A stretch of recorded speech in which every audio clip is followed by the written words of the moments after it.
ಸಭೆಯಲ್ಲಿರುವಂತಹ ಪ್ರತಿಯೊಬ್ಬರು ಕೇಳುವ ಹಾಗೆ ನೀವೇ ವಾಚಿಸಬೇಕಲ್ಲ. ಅಂತದ್ದು ನಾನೇ ಸೋಮವಂಶ ಸಾಧು ಗುಣ ಧೀರ ಯಮಚಾರ ಭೀಮ ಬಲಾನ್ವಿತನು ಭೂಮಿಗಧಿಕ ಬಲ ಭಟ ಮೂರು ಲೋಕದ ಭೂಮಿ ಬಲನ ಶ್ರೇಷ್ಠನು.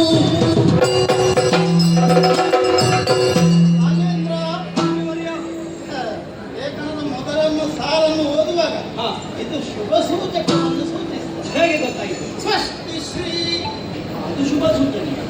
ಮುಂದೆ ಸೋಮವಂಶದಲ್ಲಿ ಜನಿಸಿದವನು ಯಮಸಂಜಾತನು ಪಾಂಡುವಿಗೆ ಮಗನಾಗಿ ಜನಿಸಿದವನು ಹರಿಗಜಗೆ ಪಂಚಾಸ್ಯನೆಂದು ಬರುವ ಭೂಮಿ ಪಾಲರಲ್ಲಿ ಶ್ರೇಷ್ಠನು ಆತ ಧರ್ಮರಾಯನು ಬರೆಸಿದ ಲಿಖಿತ.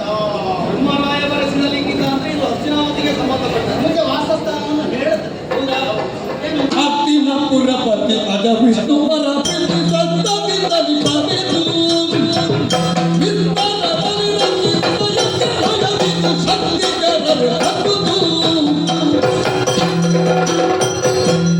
ಹಸ್ತಿನಾಮಪುರದಲ್ಲಿದ್ದುಕೊಂಡು ಚಿನ್ಮಯನ ಶಶಿಧರನ ಭಾಗೀಶನ ಅನುಗ್ರಹವನ್ನು ಪಡೆದಿದ್ದಾನವ. ಅವ ಹೇಳಲು ಪಡೆದಿದ್ದೇನೆ. ತ್ರಿಮೂರ್ತಿಗಳ ಅನುಗ್ರಹವನ್ನು ಪಡೆದು ಬಂಧು ಹತ್ಯದ ದೋಷದ ನಿವಾರಣೆಗಾಗಿ ಅಶ್ವಮೇಧವನ್ನು ಕೈಗೊಂಡಿದ್ದೇನೆ. ಅದಕ್ಕಾಗಿ ಪೂಜಿಸಿ ಬಿಟ್ಟದ್ದು ಯಜ್ಞಾಶ್ವ. ಬಲಹುಳ್ಳ ಭಟರು ಕಾದು ಬಲಹೀನರು ಕುದುರೆಯ ರಕ್ಷಣೆಗಾಗಿ ಬಂದ ಅರ್ಜುನನಿಗೆ ಶರಣಾಗಿ ತಪ್ಪ ಕಾಣಿಕೆಗಳನ್ನು ಕೊಟ್ಟರೆ ಅವರನ್ನು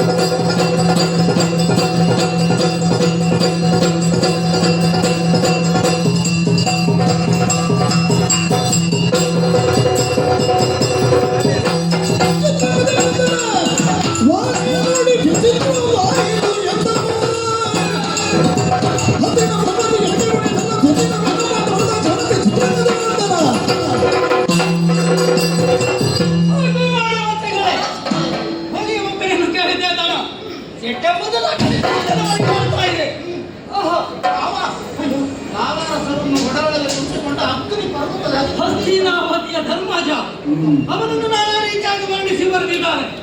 ಏನು ಸಾಮರ್ಥ್ಯ ಅವರಿಗೆ ಮೀಸಲಾಗಿರ್ತದ? ಖಂಡಿತ ಅಲ್ಲ. ಹಾಗಿದ್ರೆ ವಲಯಕ್ಕೆ ವರ್ಣಿಸಿದ ಯಾರು?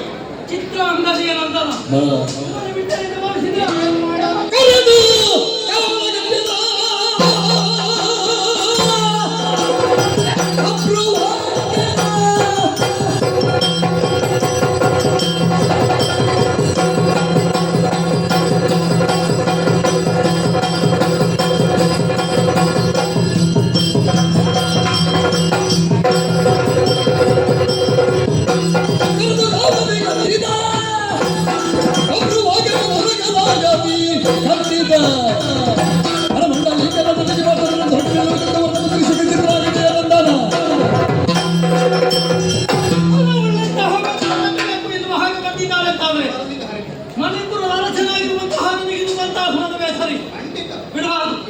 ಯಾವ ಕಾಲಕ್ಕೂ ಕುದುರೆ ಹಿಂದೆ ಹೋಗಬಾರದು.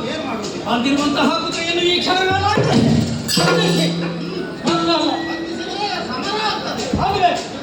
ಅದಕ್ಕೆ ಬೇಕಾಗಿ ನಾಳೆ ಸೂರ್ಯೋದಯಕ್ಕೆ ಸರಿಯಾಗಿ ಮಣಿಪುರದ ಹುಟ್ಟುಗಾರಿಗಳೆಲ್ಲ ಯುದ್ಧಕ್ಕೆ ಸಿದ್ಧರಾಗಬೇಕು. ಯಾರು ತಪ್ಪುತ್ತಾರೋ ಅಂತವರಿಗೆ ತಕ್ಕ ಮಣಿಪುರದ ಪ್ರಜೆಗಳಲ್ಲಿ ಒಂದು ವಿನಂತಿ. ನಾಳೆ ಬೆಳಿಗ್ಗೆ ಯುದ್ಧ ಆಗ್ತದೆ, ಎಲ್ಲರೂ ಸಿದ್ಧರಾಗಬೇಕು. 18 ವರ್ಷಕ್ಕೆ ಮೇಲ್ಪಟ್ಟವರು, 55 ವರ್ಷಕ್ಕಿಂತ ಕೆಳಗಿನವರು 58 ಮಾಡಬೇಕು. 58 ನಾನು ಯುದ್ಧ ಮಾಡಲಿಕ್ಕಿಲ್ಲ, 58 ಮಾಡುವ. 58ಕ್ಕಿಂತ ಒಳಗಿನವರು ಯುದ್ಧಕ್ಕೆ ಸಿದ್ಧರಾಗಬೇಕು. ಆಮೇಲೆ 18ಕ್ಕಿಂತ ಕೆಳಗಿನವರಿಗೆ ಈಗ ಯುದ್ಧಕ್ಕೆ ಬರೋದು ಬೇಡ. ನೀವು ಇಂದಿನ ಮಕ್ಕಳೇ ಮುಂದಿನ ಜನಾಂಗ. ನಾಳೆ ಯುದ್ಧ ಮಾಡಲಿಕ್ಕೆ ನಿಮಗೆ ಅವಕಾಶ ಸಿಕ್ಕಬಹುದು. ಹಾಗಾಗಿ ಅಲ್ಲಿವರೆಗೆ ಹೋದವರಿಗೆಲ್ಲ ಶುಭ ಹಾರೈಸ್ತಾ ಕೂತ್ಬೇಕು. ಮತ್ತೆ ಹೆಣ್ಮಕ್ಕಳಿಗೆ ಕೆಲಸ ಉಂಟು, ಯುದ್ಧಕ್ಕೆ ಬರೋದು ಬೇಡ ನೀವು. ಗೊತ್ತಾಯ್ತಲ್ಲ, ಪೂಜೆ ಮಾಡಿ ಹೋದ ಗಂಡನಿಗೆ ಜಯ ಸಿಗಬೇಕು, ಹೋದ ಅಣ್ಣನಿಗೆ ಜಯ ಸಿಗಬೇಕು ಅಂತ ನಿಮಗೆಲ್ಲ ಅದೇ ಕೆಲಸ.